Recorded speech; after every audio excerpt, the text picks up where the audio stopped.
परम सुखदं केवलं ज्ञानमूर्तिं द्वन्द्वातीतं गगनसदृशं तत्त्वमस्यादिलक्ष्यम् एकं नित्यं विमलमचलं सर्वदा साक्षिभूतं भावातीतं त्रिगुणरहितं सद्गुरुं तं नमामि, सद्गुरुं तं स्मरामि, सद्गुरुं तं भजामि।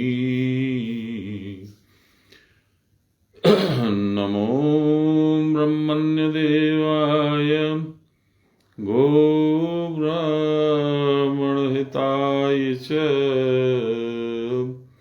जगद्विताय श्रीकृष्णाय गोविन्दाय नमो नमः।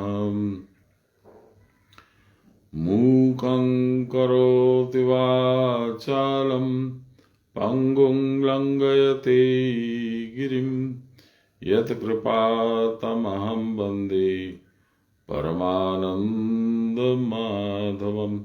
नमो श्री ब्रह्म विद्यां योगशास्त्रे नमः, श्री गुरुचरणकमलेभ्यो नमः, श्रीकृष्णाय नमः। ब्रह्मार्पणं ब्रह्म हविर्ब्रह्माग्नो ब्रह्मणाहुतं ब्रह्मैव तेन गन्तव्यं ब्रह्म कर्म समाधिनम्।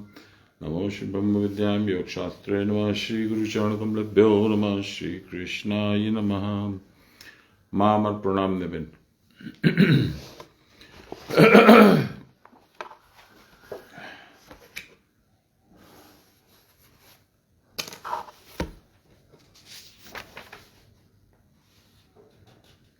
हम लोग सात्विक सुख समझ चुके थे। आज हम लोग पढ़ेंगे राजसिक सुख, तामसिक सुख और उसके आगे।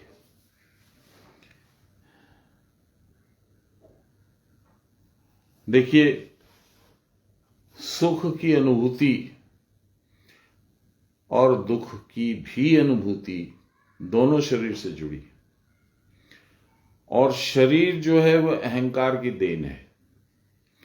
इसलिए सुख या दुख का होना अंततोगत्वा शरीर और उसके अहंकार से जुड़ा है।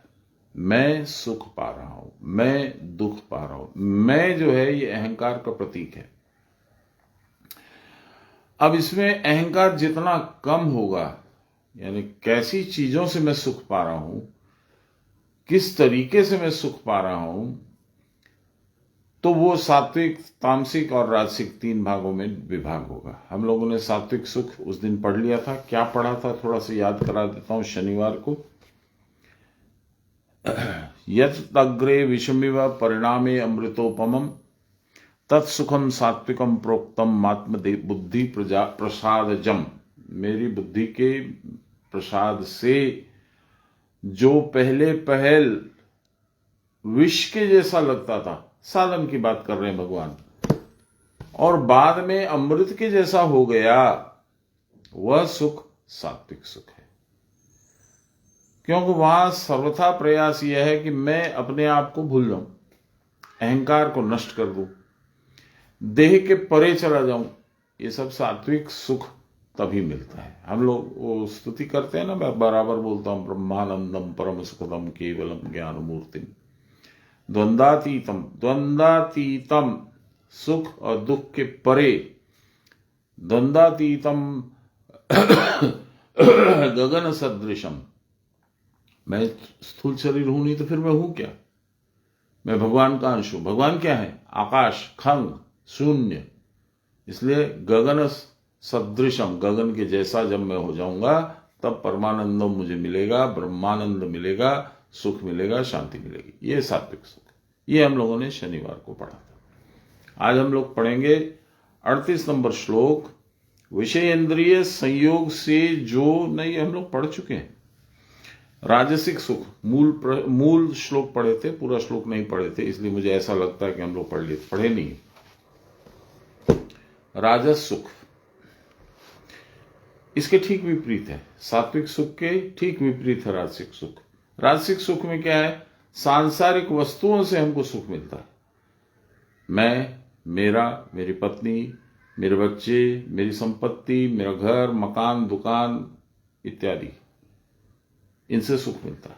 और यही जो वस्तुएं हैं, संसार की भौतिक चीजें हैं, ये बाद में दुख का कारण हो जाती है। इसलिए भगवान यहां कह रहे हैं विषय इंद्रिय संयोगात दत्तग्रे अमृतोपमम।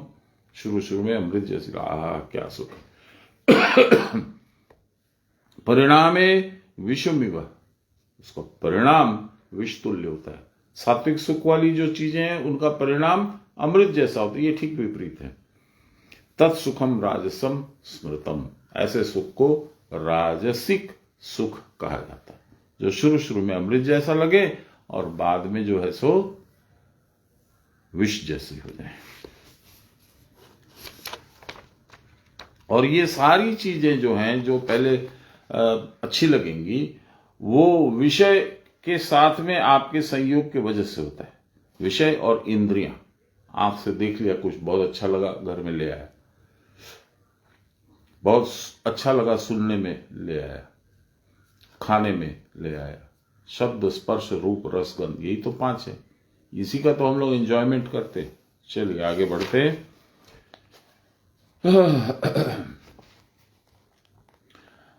लहरी माशे कहते हैं विषय इंद्रिय अर्थात फलाकांक्षा के साथ आसक्ति पूर्वक देखने में पहले जान पड़ता है कि रक्षा हुई, वाह बहुत अच्छी चीज मिल गई, ऐसी उत्तम वस्तु पा गया हूं, यह सोचकर मैथुन करता है, किंतु यह मन स्थिर है, मैं अमर हूं, मरूंगा नहीं, क्या मैं मरूंगा? जो मुझको मर कहता वह मरे, वो जो कभी मृत्यु की विवेचना नहीं करते वह भी मरेंगे, जो मर कहते वह क्या बच जाएंगे। लहरी माशे की भाषा है। अर्थात दोनों ही मृत्यु ग्रास में पड़े हैं, तथापि लड़कों के समान मिथ्या बातचीत को सत्य मानते। अतएव बात ही बुरी है जिसको बोले बिना नहीं रह सकते, परंतु क्रिया की प्रावस्था में अपने आप मौन हो जाता है, नहीं बोलता है। परिणाम स्वरूप मैथुन के बाद किसी सड़ी हुई योनि में लिंग डालकर विष के समान ज्वाला उपस्थित होती है। इसका नाम है राजसिक सुख। ये लहरी माशे की भाषा है, इसमें मुझे कुछ बोलना नहीं है, कोई टिप्पणी नहीं है, सान्याल बाबा बोलेंगे जो बोलेंगे। अभी मैं बोला, देखिए भगवान की कृपा है, हर बार जो मैं बोलता हूं वो बाबा लिख करके देते हैं, लिखा हुआ आ गया। शब्द स्पर्श रूप रस गंध आदि के साथ श्रोत्र त्वक चक्षु जिह्वा नासिका आदि इंद्रियों का संयोग जब होता है तो एक प्रकार का सुख उत्पन्न होता है। वह पहले अमृत जैसा लगता है, उसको पाने के लिए हमारा चित्त कितना व्यग्र होता है। जान पड़ता है कि ऐसी सुखप्रद वस्तु और कोई नहीं है। स्त्री संगम आदि सुखों की समाप्ति के समय एक परिणाम विरस भाव उपस्थित होता है, जिससे वे सब सुख क्षण काल के लिए विषतुल्य लगने लगते हैं। मन में घृणा होती है और वे सुख अत्यंत तुच्छ जान पड़ते हैं। केवल यही नहीं, उस प्रकार की इंद्रिय परायणता का परिणाम और भी भयानक होता है। कैसे? उससे बल, वीर्य, रूप, मेधा, धन, उत्साह सब नष्ट हो जाते हैं। इंद्रिय तृप्ति के लिए कितने अधर्म का आश्रय लेना पड़ता है और उसके परिणाम स्वरूप जीव को नरकादि महादुख भोगना पड़ता है। मनुष्य इस सामान्य सुख के मोह से पागल के समान अपना कितना अनिष्ट कर डालता है, अपने भविष्य को कितना तमसावृत कर देता है। तामसिक अंधकार में चला जाना, भगवान से दूर। इसको स्थिरतापूर्वक विचार करके देखने पर हृदय कांप उठता है। अब सात्विक सुख के साथ राजसिक सुख की तुलना करके देखिए। राजसिक सुख सात्विक सुख के ठीक विपरीत है, उल्टा। राजसिक सुख पहले पहले अमृत तुल्य और पश्चात विष के समान ज्वालाप्रद होता है। सात्विक सुख पहले विष के समान जान पड़ता था, परंतु पश्चात अमृत के समान लगने लगता है। राजसिक सुख को साधना में कोई कष्ट नहीं होता, विषय के साथ इंद्रिय का संयोग होते ही उसको सुख प्राप्त हो जाता है। परंतु सात्विक सुख सहसा प्राप्त नहीं किया जा सकता है।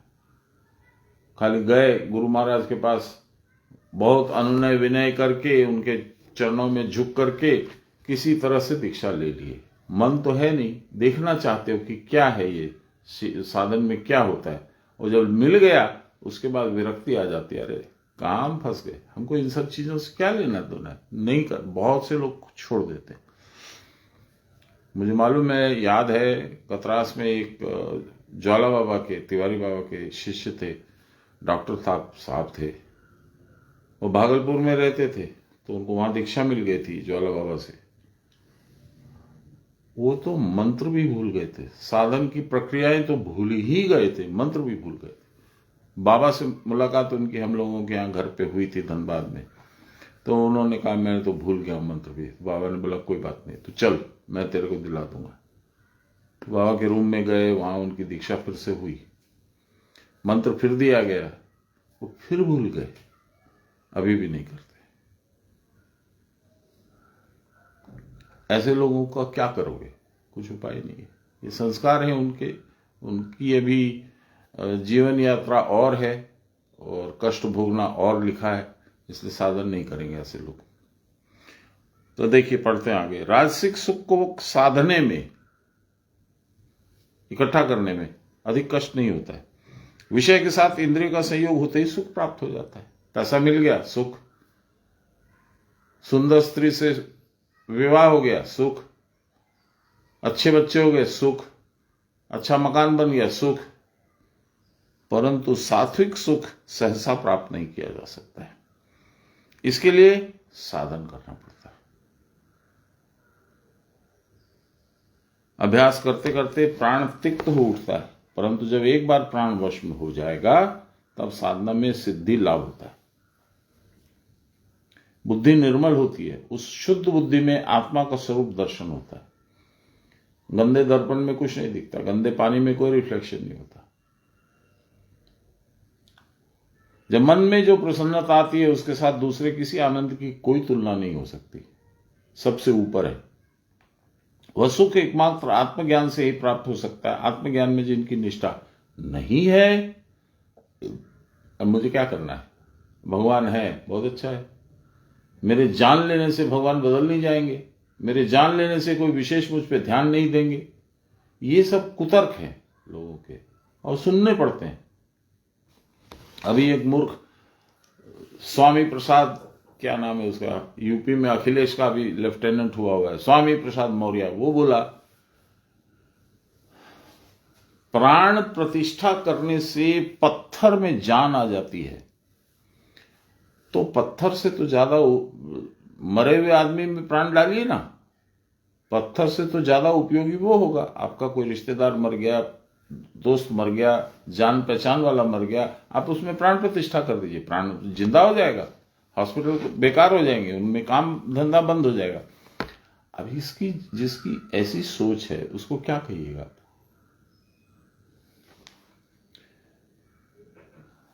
देखिए,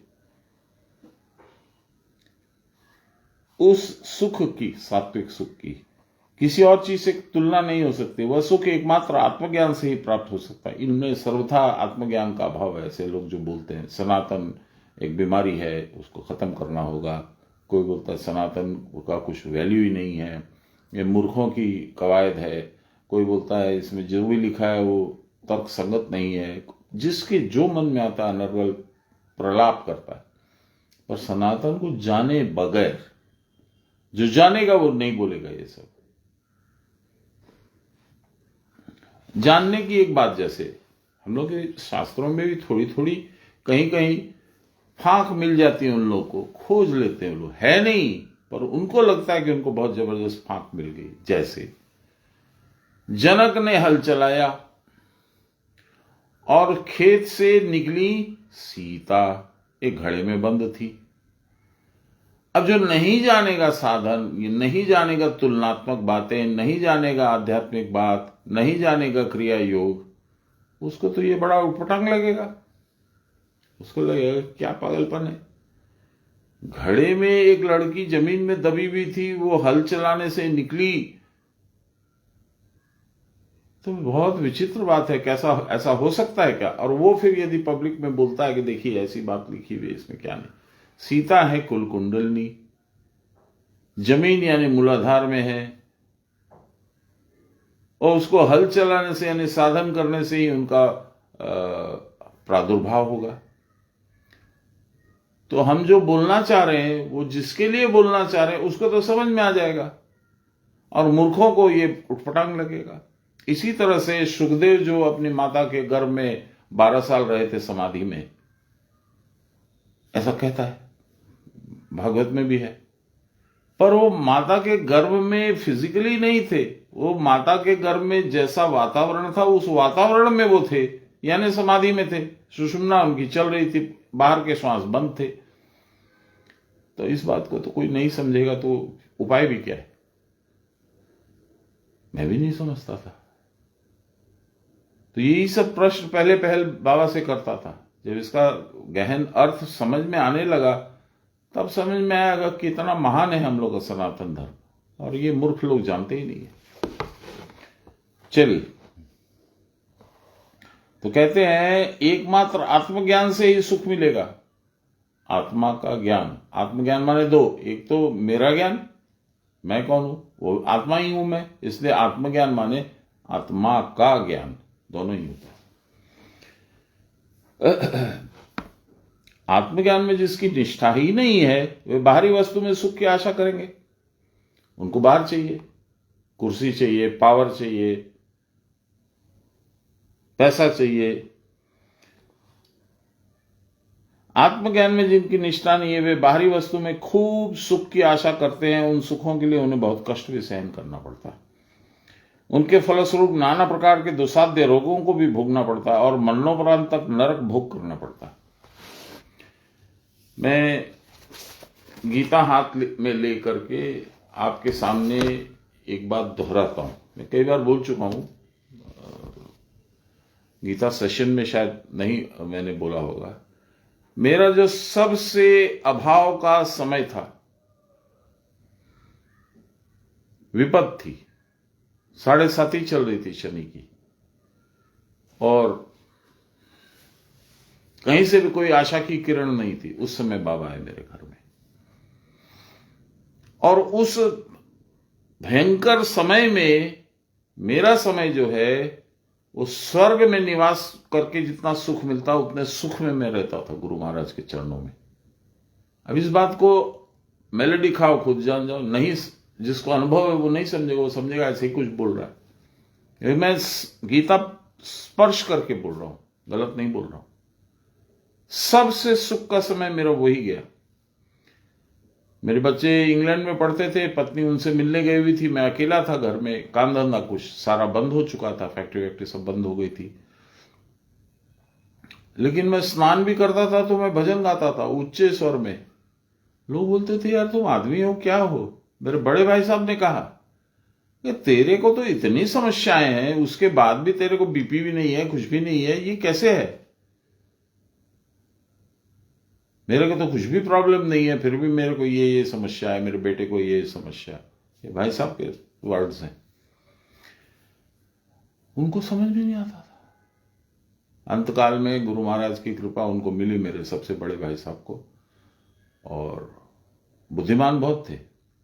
तो उन्होंने साधन को अंदर तक समझने की चेष्टा की, बारीकी से उसका एग्जाम किया, बहुत सारे सवाल करते थे मुझसे।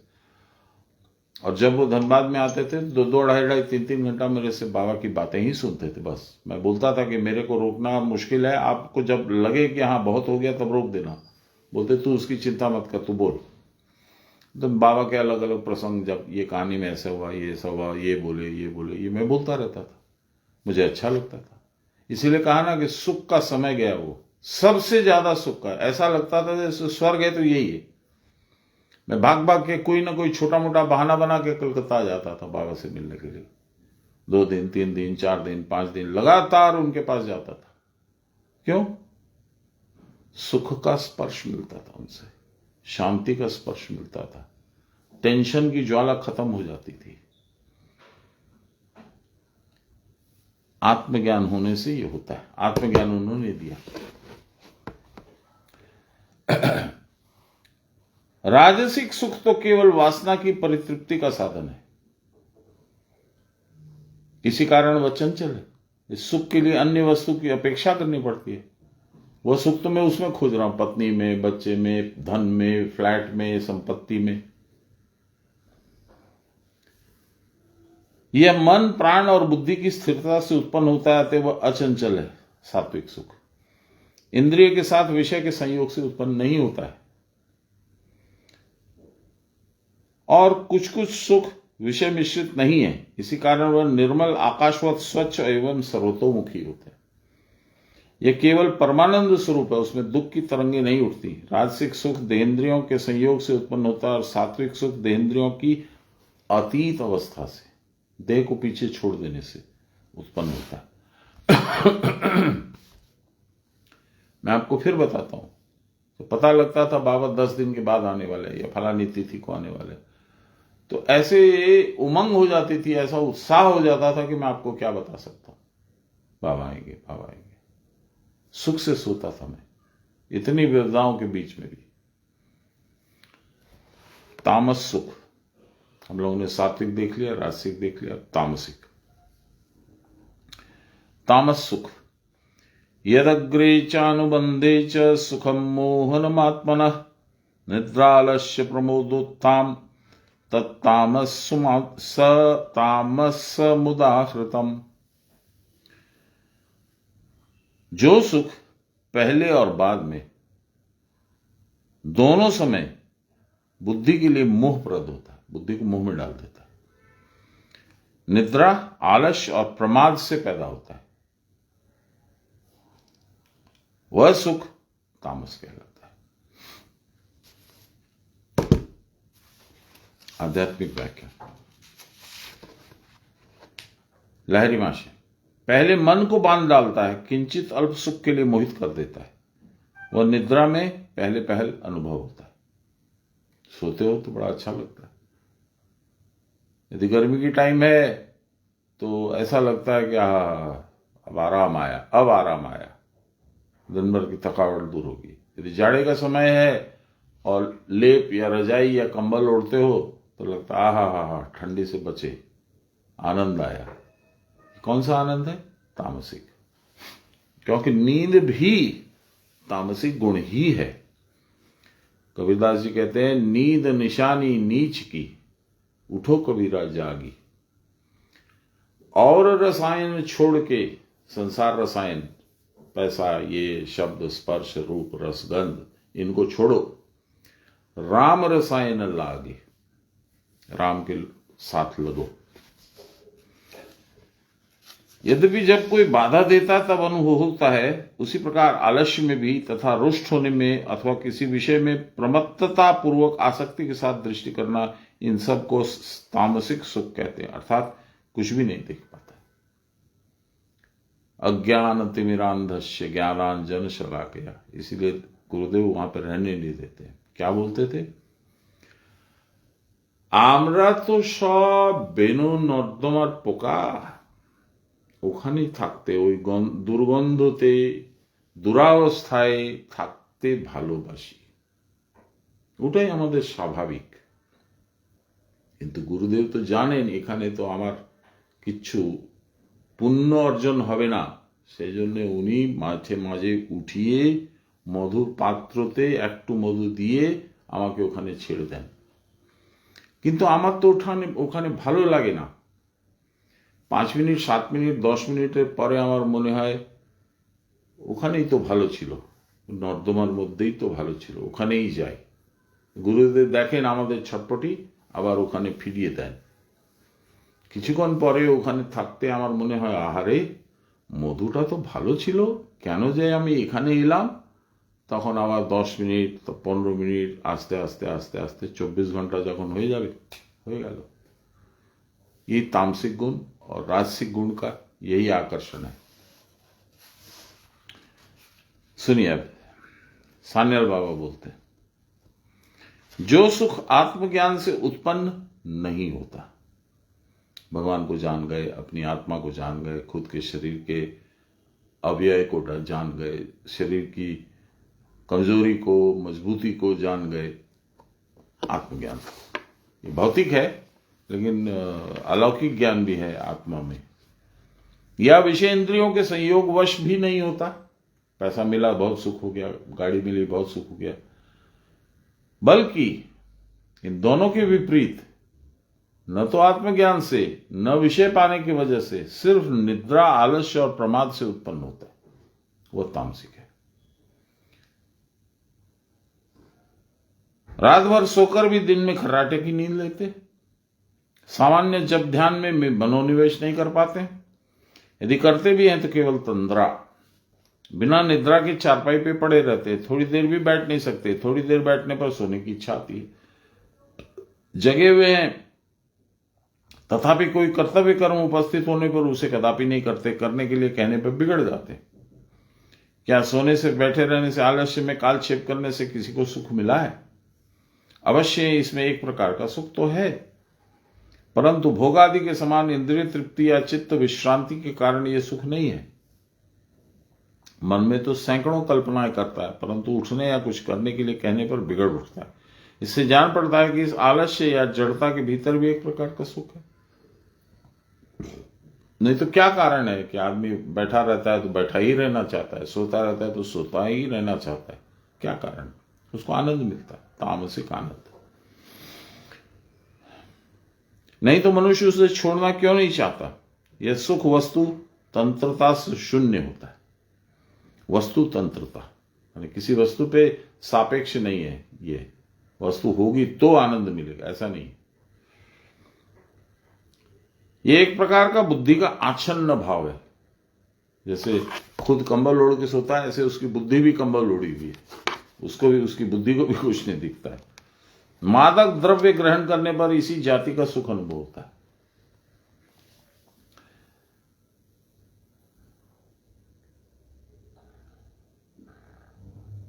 परंतु इससे बहुत बड़ी हानि होती है। इस तमोभाव के कारण देह और मन की शक्ति दिन दिन ह्रास को प्राप्त होती है।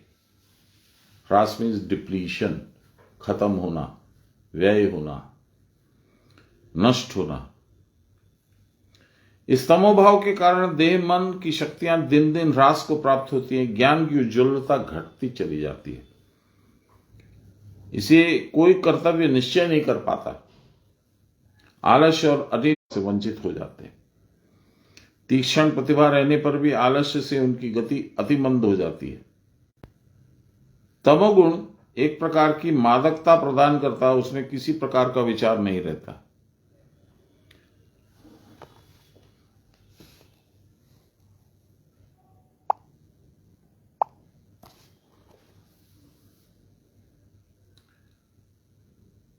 शराब पीकर सारी रात नाली में पड़े पड़े लौटते रहते हैं और सवेरे उठकर फिर शराब खाने की ओर दौड़ पड़ते हैं। यह दशा देखकर लोग कितनी घृणा करते हैं, आत्मीयजन कितना बुरा भला कहते हैं। स्त्री पुत्र के कष्ट की कोई सीमा नहीं रहती, तथापि सामान्य सुख का लोभ नहीं छूटता। इस श्रेणी के सुख को तामसिक सुख कहते हैं। मुझे कहानी याद आ गई है। गिरीश घोष नाम के एक शिष्य थे परमहंस रामकृष्ण के। वो थिएटर वर्ल्ड से थे। थिएटर में वो कहानी लिखते थे, नाटक करवाते थे, पैसा कमाते थे। ये उनकी आजीविका का तरीका था। तो वहां थोड़ा पीना पिलाना ये वो सब चलता था।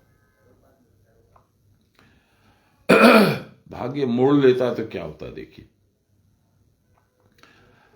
ऐसा आदमी अपने गुरु को बिल्कुल नहीं चाहता था। वो रामकृष्ण परमहंस आते थे तो वो चल देता था। जैसे मैं, बाबा आते थे तो मैं वहां बैठना नहीं चाहता था। तिवारी बाबा के लड़के गुरु गोविंद भाई आते थे तो मुझे तुरंत निकल जाता था मैं घर से।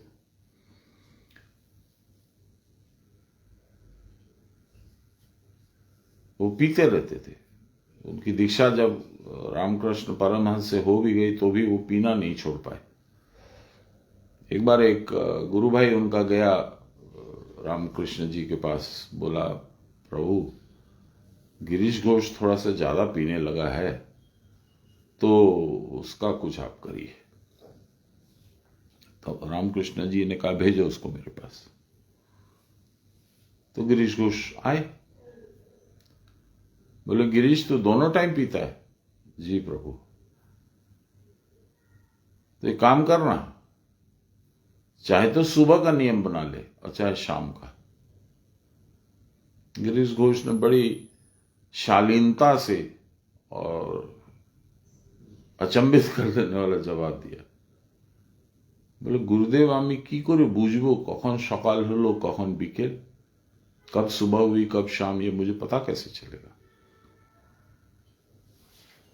वो समझ गए इसका कोई उपाय नहीं है, ये पिएगा ही। तो उन्होंने कहा तो एक काम करता हूं, तेरे सुख और दुख का, अच्छे और बुरे का, सबका एफिडेविट मेरे नाम कर दे। बोला प्रभु किया, मेरा सुख दुख अच्छा बुरा पाना खोना सब आपका। हो गया, बातचीत खत्म हो गई। 2-4 महीने के बाद में उसका लड़का मर गया, गिरीश घोष का। तो कोई समाचार लेकर के जो आया उसने बोला আপনি এখানে বসে মদ খাচ্ছেন, আপনার ছেলেটা तो শেষ হয়ে গেছে। तो एक आंसू आंखों में बना। अब टपकना ही चाहता था कि गिरीश घोष को याद आ गया, ये रोना धोना सुख दुख ये तो मैंने गुरुदेव को दे रखा है, मैं तो नहीं रो सकता हूं। यदि रोना होगा तो वो रोएंगे। आंसू रोक लिया उन्होंने और कहा तू जाने मालिक। जिस तामसिक व्यक्ति को इतनी श्रद्धा है अपने गुरु में, उसका तो उद्धार होगा ही, गुरु कर देंगे। चलिए, त्रिगुण से कोई मुक्त नहीं है। अगला जो टॉपिक है 40 नंबर श्लोक, उसका त्रिगुण से कोई मुक्त नहीं। आप मैं हम ये वो, मेरी पत्नी मेरे बच्चे, आपकी पत्नी बच्चे या पति बच्चे, त्रिगुण से कोई मुक्त नहीं है, किसी को छुटकारा नहीं है त्रिगुण से।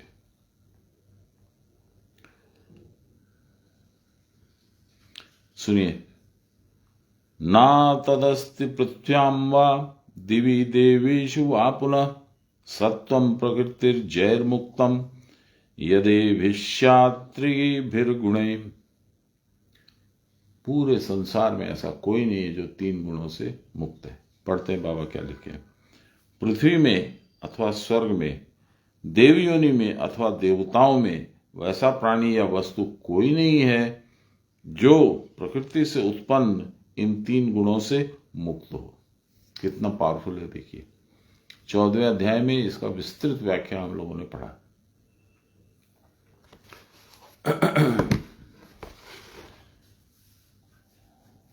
लाहिरी माशा बोलते हैं, पृथ्वी में स्वर्ग में देवता क्रियान्वित व्यक्ति, इन प्रकृति में 3 गुण हैं, ईड़ा पिंगला सुषुम्ना सत्व रज तम, इन तीनों गुणों से मुक्त उसके तुल्य कोई नहीं है।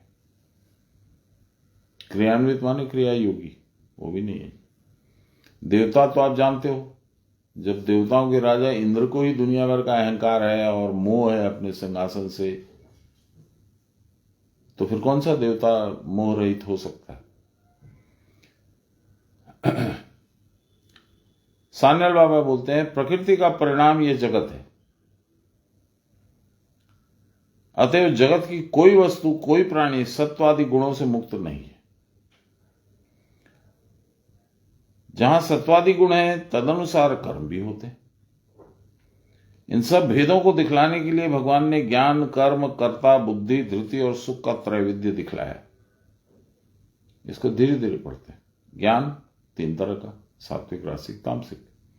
कर्म 3 तरह के, कर्ता 3 तरह के, बुद्धि 3 तरह की, धृति धारणा 3 तरह की, और सुख 3 तरह का। अभी अभी पढ़ा।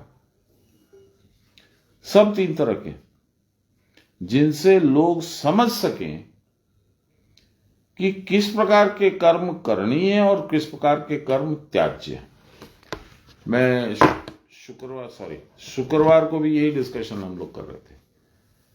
भगवान इतनी बड़ी गीता का उपदेश क्यों किए? अर्जुन के मार्फत सामान्य प्राणी को भगवान क्या बतलाना चाह रहे हैं?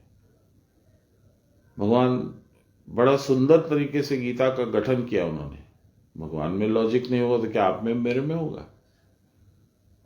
सबसे पहले अर्जुन से कहा अशोच्यानन व शोचस्तु प्रज्ञावादांश भाससे गतासूनश्च अगतासूनश्च नानुशोचन्ति पंडिता। सान्याल महाशय ने इसको बोला ये गीता का बीज है। इसी श्लोक से गीता रूपी वृक्ष का उद्भव हुआ। क्या है ये?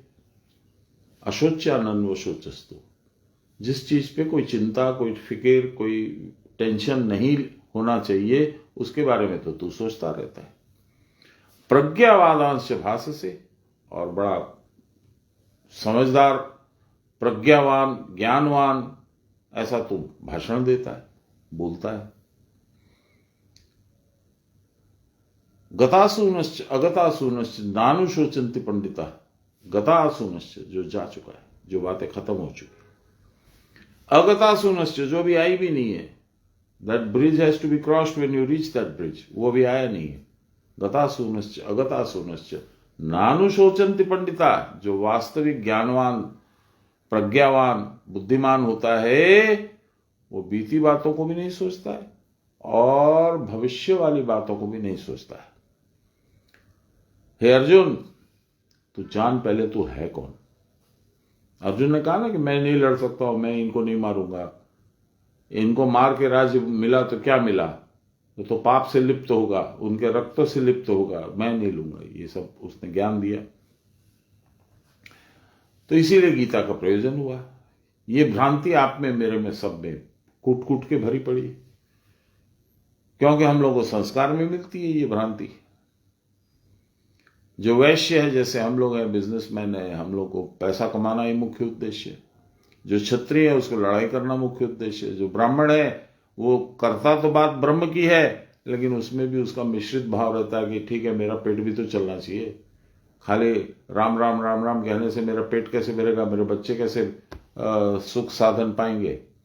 तो उसकी भी उसमें राजसिक तामसिक भावना रहती है, ब्राह्मण की भी। हाँ, ये है कि सात्विक भावना भी रहती है। तो कहने का मतलब है कि भगवान ये कह रहे हैं कि तू है कौन, पहले तो ये समझ, फिर तू ये समझ कि मैं कौन हूं, फिर तू ये समझ कि मेरा तेरा रिश्ता क्या। मुसलमान लोग बोलेंगे ला इलाहा इल्लल्लाह, एक भगवान ही है, एक अल्लाह ही है जिनका भजन किया जाना चाहिए। हाँ, बिल्कुल सही है, एक भगवान ही है जिनका भजन किया जाना चाहिए, निराकार ब्रह्म है।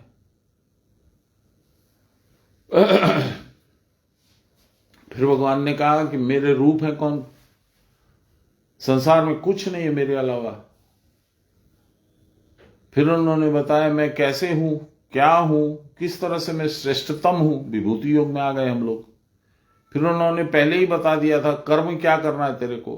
तू आ गया संसार में, देह मिल गया तेरे को, इस देह का प्रॉपर उपयोग, फुल यूटिलाइजेशन क्या है? क्रिया योग छोड़ के कुछ नहीं है, मेरा भजन करने के अलावा और कुछ नहीं है। और यदि मेरे भजन को छोड़ के दूसरे कर्म करेगा तो तू अकर्म कर रहा है, कर्म बंधन बनेगा, तो फिर फंसेगा, फिर जन्मेगा, फिर मरेगा, फिर जन्मेगा, फिर मरेगा, ये चलता रहेगा।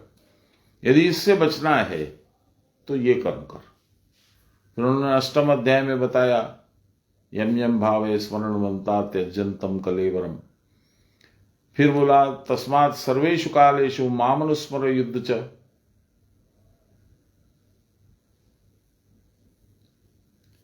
अपनी चित्त और बुद्धि को मेरे में समावेशित करेगा तो मुझे ही पाएगा।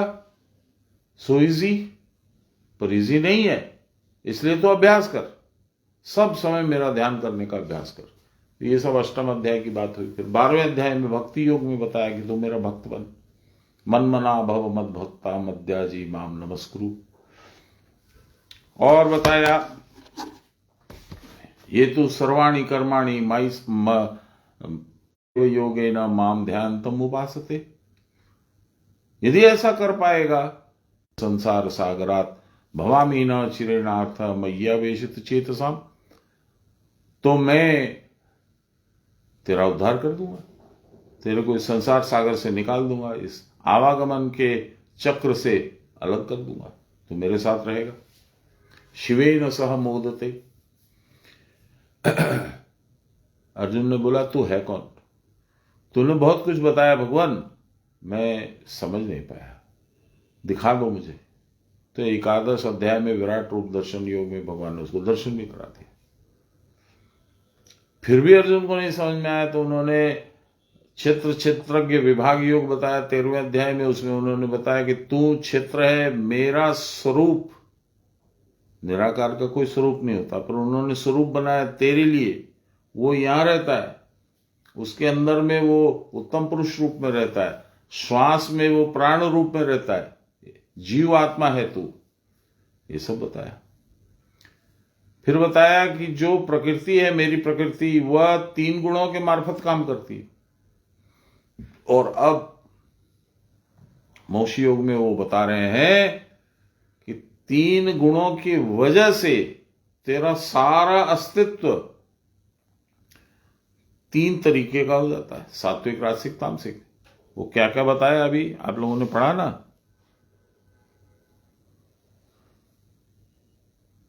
इन 3 गुणों से मुक्त उसके तुल्य कोई प्राणी नहीं है। इससे क्या भगवान ने क्या कहा? ज्ञान, कर्म, कर्ता, बुद्धि, धृति, सुख, ये सब 3 तरीके के हो जाते हैं। यदि तू गलती से तामसिक हो गया तो गया बेटा, 4, 5, 6 जन्म तेरे नष्ट हो गए। यदि राजसिक हो गया तो हो सकता है 2 जन्म या 3 जन्म गुरु महाराज कृपा करेंगे तो निकल जाएगा। यदि सात्विक हो चुका है तो 1 जन्म, मैक्सिमम 2 जन्म में निकल जाएगा। तो यदि तेरे को मोक्ष चाहिए तो सात्विक बन। यही तो है पूरी गीता। So simple. हम लोग इतना कंफ्यूज रहते हैं, गीता पढ़ते हैं, हमको समझ नहीं आता है। क्यों नहीं समझ में आता है? क्या है? मूल बातों को पकड़ना होगा ना।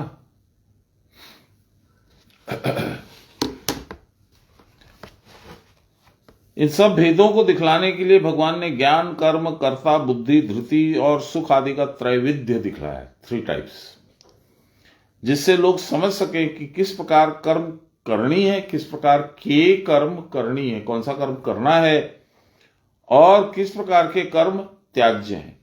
लास्ट में 66 नंबर श्लोक में भगवान बोलेंगे सर्वधर्मान्य परित्यज्य मामेकम शरणम व्रज।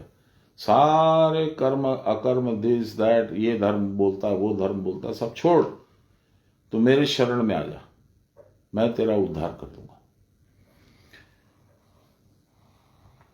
जो सात्विक करता होता है उसके लिए सात्विक ज्ञान के कारण आसक्ति रहित होकर कर्म करना स्वाभाविक हो जाता है।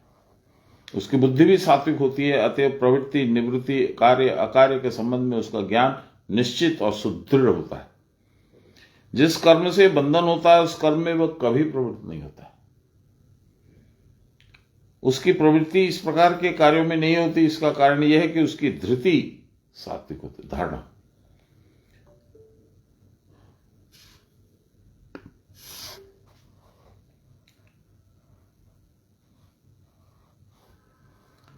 समाधि साधन के द्वारा बुद्धि मालिन्य रहित हो जाती है। समाधि साधन करोगे, परावस्था की चेष्टा करोगे, निरावलंबन का अभ्यास करोगे तो बुद्धि धीरे धीरे धीरे धीरे परिष्कृत होगी। पहले विचार को छोड़ना है, फिर वस्तुओं को छोड़ना है, फिर शरीर का भान छोड़ देना है, फिर गुणों को छोड़ देना है।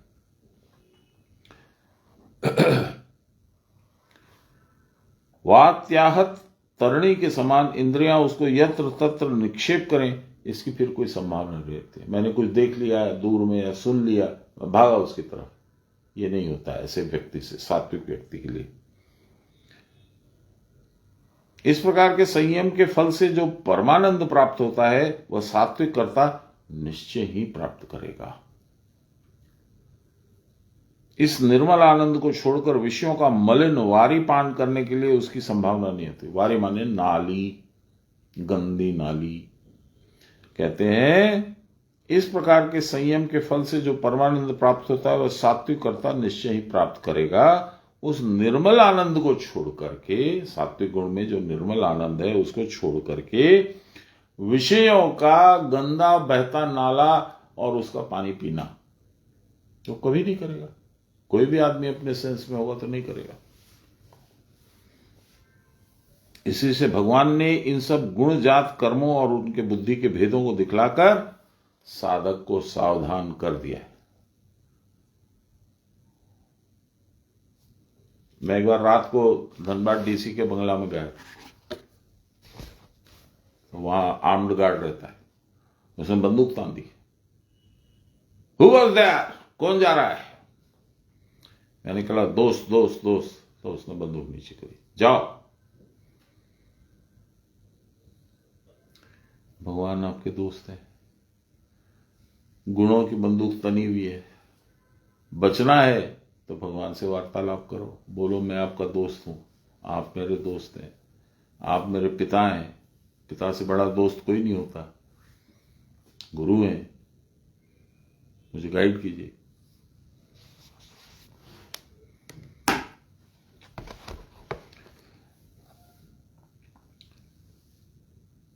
कहा था, इसी से भगवान ने सब गुणजात कर्मों और बुद्धि के भेदों को दिखलाकर साधक को सावधान कर दिया। कहां जा रहे हो? रुको, उधर मत जाओ, उधर खतरा है।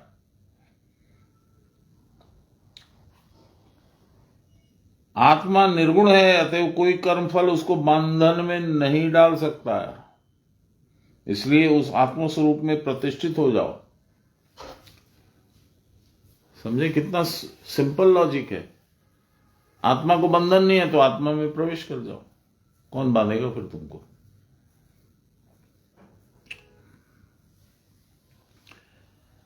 आत्मस्वरूप में प्रतिष्ठित हुए बिना कदापि त्रिगुण को अतिक्रमण नहीं कर पाओगे।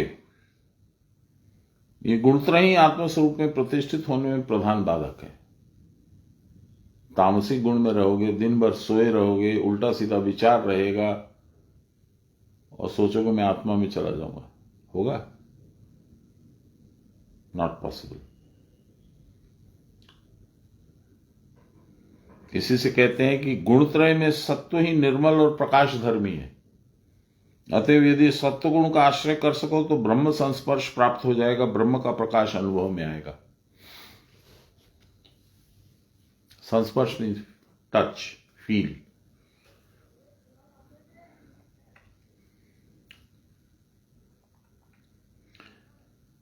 उसका प्रकाश अनुभूत होने पर जीव को गुणत्रय मुक्त करके नहीं रख पाएगा।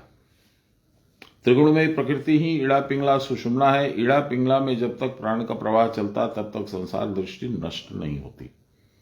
इड़ा पिंगला बोले, अभी तक सुषुम्ना नहीं बोले। सुषुम्ना में क्या होगा वो अलग बताएंगे। फिर से पढ़ता हूं, इड़ा पिंगला में जब तक प्राण का प्रवाह चलता है तब तक संसार दृष्टि नष्ट नहीं होती। इसलिए क्रिया का अभ्यास करना चाहिए। क्रिया के अभ्यास से जब प्राण सुषुम्नावाही होने लगता है, अब इड़ा पिंगला छूट गया, अब प्राण सुषुम्ना में आ गया, तो विचित्र रूप और विचित्र शब्द आदि का दर्शन श्रवण होता है। अपरिचित अज्ञात देश के उन विचित्र दृश्यों को देखकर चित्त फिर बाहरी जगत के चित्रों को देखने के लिए व्याकुल नहीं होता। पश्चात ये भी त्याज्य है, सुषुम्ना भी छोड़ना होगा।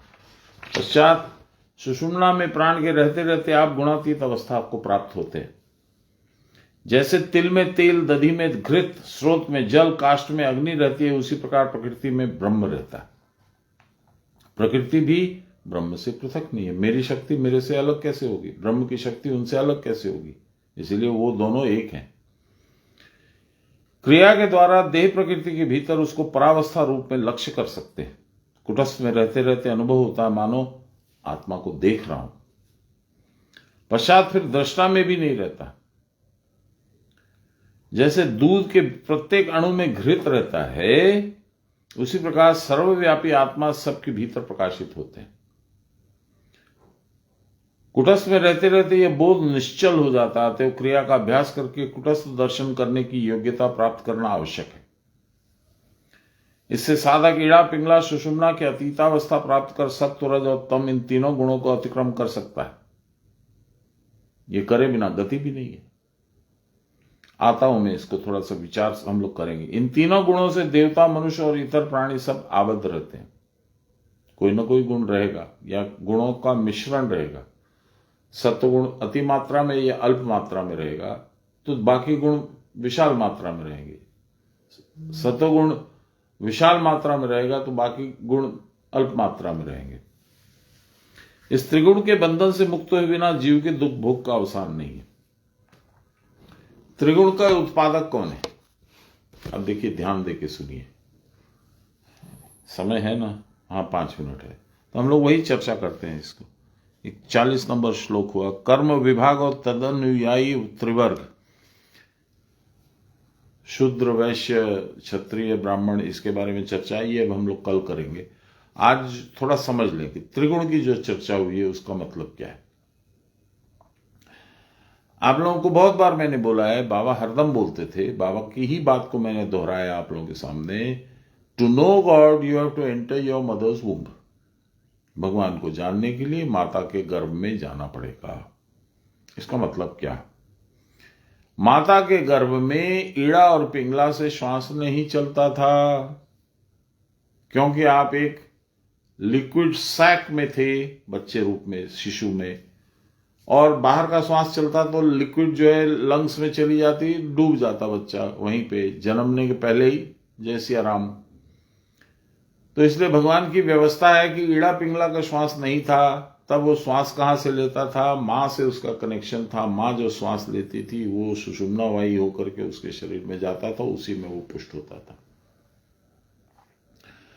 यानी भगवान से यदि परिचय प्राप्त करना है तो भगवान ने जो सिचुएशन, कंडीशन बनाया था, एनवायरनमेंट क्रिएट किया था इन दी वूम्ब, उसमें आपको रहना है। इसका उदाहरण है वेदव्यास के लड़के सुखदेव जी महाराज। कहा जाता है कि मां के गर्भ में 12 साल तक थे, फिजिकली नहीं थे, वो समाधि में थे। उनका ईड़ा पिंगला चालू नहीं हुआ और ये हो गया, सुषुम्ना में ही चालू था। तो सुषुम्ना में क्या है? ईड़ा पिंगला में रजोगुण तमोगुण है, ठीक है। सुषुम्ना में क्या है? सुषुम्ना में है सत्वगुण। पर हमको तो गुण के अतीत जाना है। I need to get beyond this. ये भी मेरे लिए काम का नहीं है, ये भी बंधनकारी है, पर इसकी उपयोगिता है। ये मुझे भगवान का परिचय कराता है, मुझसे मेरी आत्मा का परिचय कराता है, मुझे अच्छा और बुरा का सीख देता है, भगवान कैसे हैं, मैं कैसा हूं, हम लोग का आपस का इंटरेक्शन कैसा है, ये सारी बातें मिलती हैं सुषुम्ना से। अब मिल गया, इसको क्या कहते हैं? जो मिल गया इसको क्या कहते हैं? ज्ञान। ठीक। अब हमको जाना इस ज्ञान के भी पार, उसको कहते हैं विज्ञान। विगत हो गया जहां ज्ञान, वो कैसे जाएंगे? सुषुम्ना का श्वास भी रोक के। वो कैसे होगा? उसको कहते हैं कुंभक। वो साधन करते करते अपने आप हो जाएगा, उसके लिए आपको चिंता करने की जरूरत नहीं है। सुषुम्ना में आपका प्राण कैसे जाएगा? वो भी अपने आप होगा। आपके प्रयास का डायरेक्शन गुरु बता देंगे कि आप ऐसे साधन करो, ऐसे करो, ऐसे करो, ऐसे करो। वो रिजल्ट अपने हाथ में रखते हैं। वो देखेंगे कि ये लड़का ठीक साधन करता है, ये बच्ची ठीक साधन करती है, तो आपको वो सुषुम्ना वायु प्राण हो जाएगा, बाहर श्वास रुक जाएगा। सुषुम्ना में लिखा हुआ है, अपनी गीता में लिखा हुआ है कि दीर्घ काल तक प्राणायाम करते करते, नित्य प्राणायाम करते करते श्वास जो है क्षीण होने लगता है, कमजोर। जो पहले आवाज निकलती थी प्राणायाम करने में, धीरे धीरे धीरे धीरे वो खत्म हो जाती है। ये सब हम लोगों ने पढ़ा है गीता में। तो आपको क्या करना है? कुंभक। कुंभक माने श्वास को रोक देना है। कहां रोकना है? यहां चाहे यहां, तब परावस्था आएगी। ये अपने आप होगा। आप जो रोज लगा करके, जोर लगा करके उठ बैठक कीजिएगा, कुछ नहीं होगा। आपको अपना काम करना है, जो गुरु ने बताया वही काम करना है। उन्होंने बताया साधन करो, कैसे करो वो भी बताया। परावस्था में क्या होगा? वो जो तुलसीदास जी ने बोला, जो कबीर ने बोला। कबीर ने क्या बोला? लाली मेरे लाल की जिद देखो तित लाल, लाली देखन मैं गई, मैं भी हो गई लाल। मैं भगवान को देखने गया, मैं भी भगवान हो गया। तुलसीदास जी ने क्या बोला? विधि हरि शंभु नचावन हारा, को नहीं जानत मर्म तुहारा, और तुम ही को जानन वारा, जानत तुम ही होई जाई। मैं उनको जानने का प्रयास करता रहा और एक दिन उनके और मेरे बीच की दूरी खत्म हो गई। मैं उन्हीं में समा गया, जैसे नदियां जाकर के सागर में समा जाती हैं।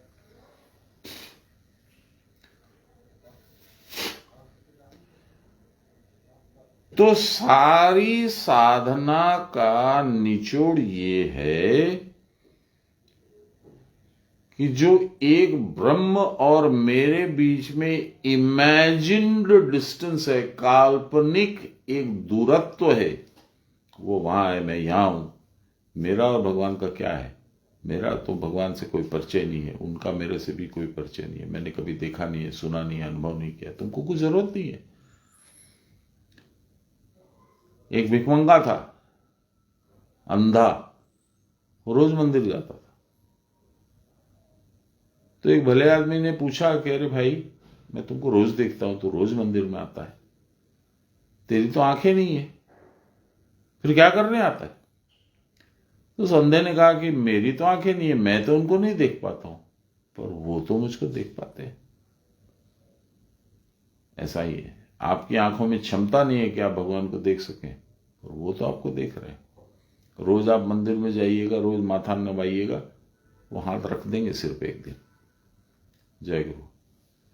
श्री कृष्ण गोविंद हरे मुरारे, हे राम नारायण वासुदेव, श्री गुरु चैतन्य हे आत्मदेव, हे मात दुर्गे हर विश्वनाथ।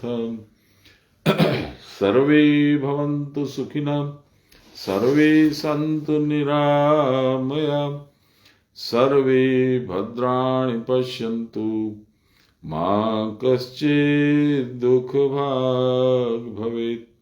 असतो मा सद्गमय, तमसो मा ज्योतिर्गमय, मृत्योर्मामृतं गमय, आविराविमहीधि। रुद्रयत्ते दक्षिणां मुखं, तेन मां पाहि नित्यं। रुद्रयत्ते दक्षिणां मुखं, तेन मां पाहि नित्यं। बोलिए प्रेम से गुरु महाराज की जय, परम गुरुदेव की जय, परात्पर गुरुदेव की जय, परमेष्टि गुरुदेव की जय, पर आदि गुरुदेव की जय, गुरु माता की जय। हर हर महादेव। मां प्रणाम देवें। बाकी सब लोग जय गुरु जय गुरु जय गुरु। जय गुरु।